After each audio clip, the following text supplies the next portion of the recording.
guys, just wanted to show you this today. Bought this television from a car boot sale. Got paid £13 for it, so that's quite a good price. Now the reason I wanted this is to show people when I'm flying what I can see in the Fat Shark goggles, because obviously when I'm wearing them no one can see what I'm seeing. So the purpose of this is to share with people who may be interested, or it would be good for people who are flying for maybe a client or something, so they know they're getting the shot that they want.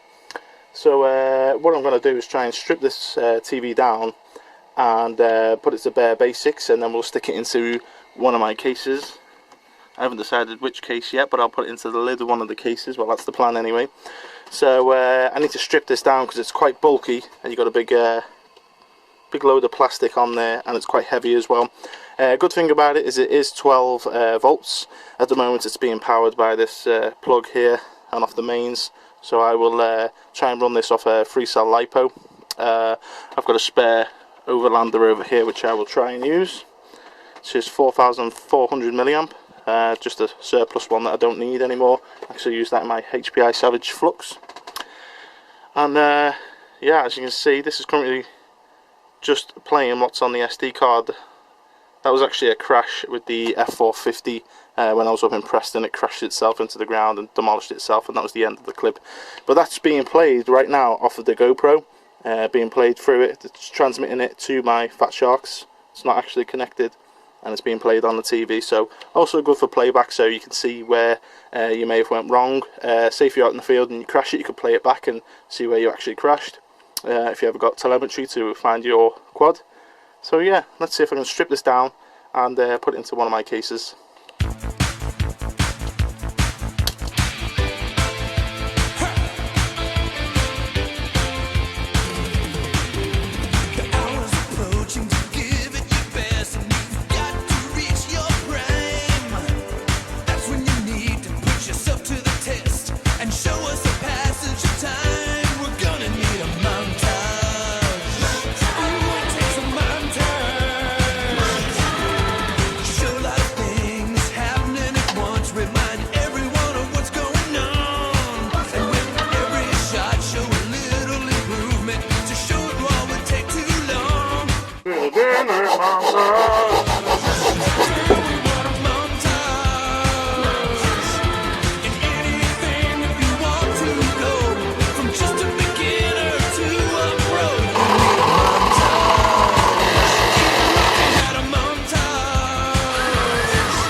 Okay, time to show you the actual setup. As you can see, I've got my GoPro Hero 2 on my F450 with the FPV gear, and I'll just show you inside my Fat Shark goggles that it is currently transmitting to them goggles.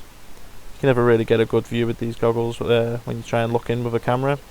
So I'm going to plug this in now to my 15-inch monitor, and after a couple of seconds you'll see that my picture comes up, and it's 100% live as well as no lag in it, which is great.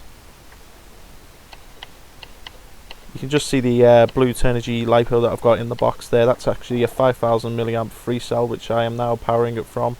I didn't use the overlanders because it was a bit of a dud battery and it kept on losing its power. So I'll go and place the quad outside, and this is going to be its grand FPV takeoff really.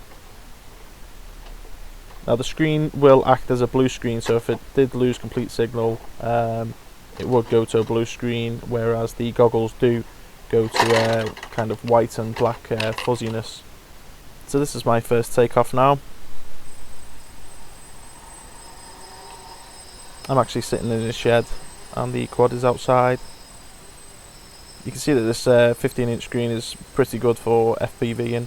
I may need to stick a hood over it, so in sunny conditions you actually don't get the sun glare on it. But with it being an LCD, it's not really that bad anyway. You may notice on the bottom right hand side you can see some sort of red LEDs or something changing. That's actually on the battery. That's just a LiPo checker. It's good to keep an eye on your voltage of your LiPo on the main screen. Obviously you don't want to run it down to 0. So that's just a little LiPo checker on there that will sound once I get to about 3.5 cells volts per cell. So I know really that my battery for my screen doesn't really have that long anymore. Not only that, it does display the voltage for each cell and the total voltage as well, so I can keep a visual eye on it if I need to. So this is going to be handy for me. If I'm out at the park and people want to see what I'm doing, I'll gladly let them watch the screen, because I prefer to fly with the goggles on, because you really get that more immersed into the flying. Whereas when you've got a screen, you're just staring at the screen. You're not really feeling every little wobble and tilt. You want to be in there, as they say, fully immersed. It is a very windy day, and I'm flying the 450 with no GPS. You just see it outside the door there. Anyway, that's about it for now, guys. Just wanted to share that with you, and I hope you've enjoyed it. Thanks a lot, and I shall see you soon.